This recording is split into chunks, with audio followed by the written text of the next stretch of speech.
Hello guys and welcome to an Urban Viking Ale review. Today's beer is from Ukraine and this is a can of Chernigivske Light, which comes in at 4.3%. Done my little Baltic beer review shop, so I thought I'd just try it. Whatever, because the thing is, they haven't got a lot on now. I think there's about 15 or 16 sort of different cans, so you know, and I think I'm coming up to the end of what is available to me, so but I'll keep an eye on it in the future because you never know. Anyway, 4.3%. It says it's a light beer, so I'm gonna assume this is sort of similar to like what we have, like Coors Light or Bud Light or something like that. But it might not be. It might be really nice. Light beers tend to be very sort of sessionable, laid back, you know, barbecue beers. You're at a barbecue with friends and you just want some beers.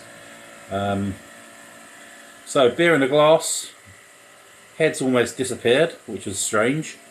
Golden colour, almost looking like a not very hydrated bladder passage. Let's get a nose. Yeah, you're getting those sort of typical lager notes, like a sort of white bread, almost like not so much a skunkiness, but like a little bit of a tang coming from. I don't know if that's coming from the hops they use. It smells a little bit citrus, like lemon. Yeah, white bread notes, lemon. It smells like how you would expect a light beer to smell, but it doesn't smell too bad. Let's just hope that lack of carbonation doesn't affect the beer. Cheers.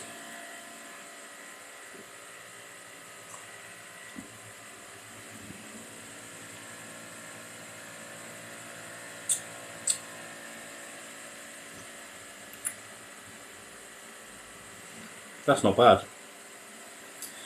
I thought the lack of head would mean there wouldn't be a lot of carbonation, but the carbonation is there.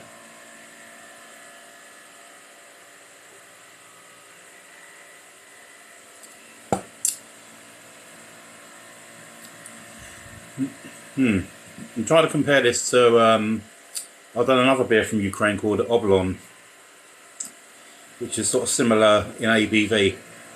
This one, you're getting those notes I mentioned at the beginning, a little bit of lemon citrusy notes and the white breadiness, and then it's quite clean.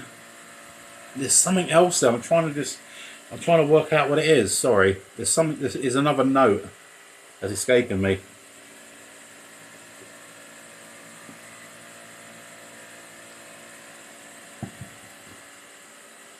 It's almost like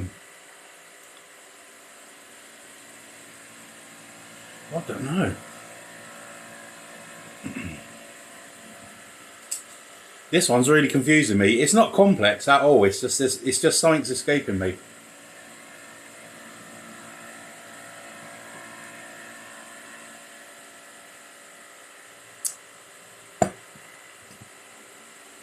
I think what it is, that I mentioned on the nose, there was a bit of a weird twang. I'm getting that on the finish as well.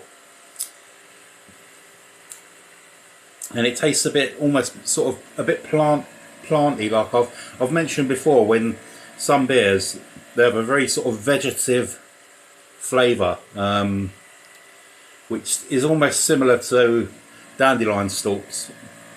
If you was to crush them in your fingers and sort of get that sort of vegetative taste on your tongue. It's not the greatest flavour, but I'd welcome it over skunkiness any day. And I tend to find it in a lot of cheaper lagers. I don't know how cheap this is in Ukraine, but it was pretty cheap from the shop I got it from, so I'm assuming it's about the same. But it's still really refreshing. I'm not going to knock it for being refreshing, but compared to other light beers like Bud Light and Coors Light, it's definitely better. But still not really my thing, really. I just wanted to try it just out of curiosity for the main thing. But it's alright. It's definitely a beer like if you was out with your friends and they had it on tap in the pub or something like that, and there wasn't much else going, you'd grab it. But it's not something that I'd actively look for. But saying that, I'm going to give it a 6.5 because I'm still going to finish the can, obviously, and you know, maybe look more into this brewery, see what else they do. Anyway, thank you very much for watching, and I'll see you again soon for an Urban Viking Ale review. Cheers.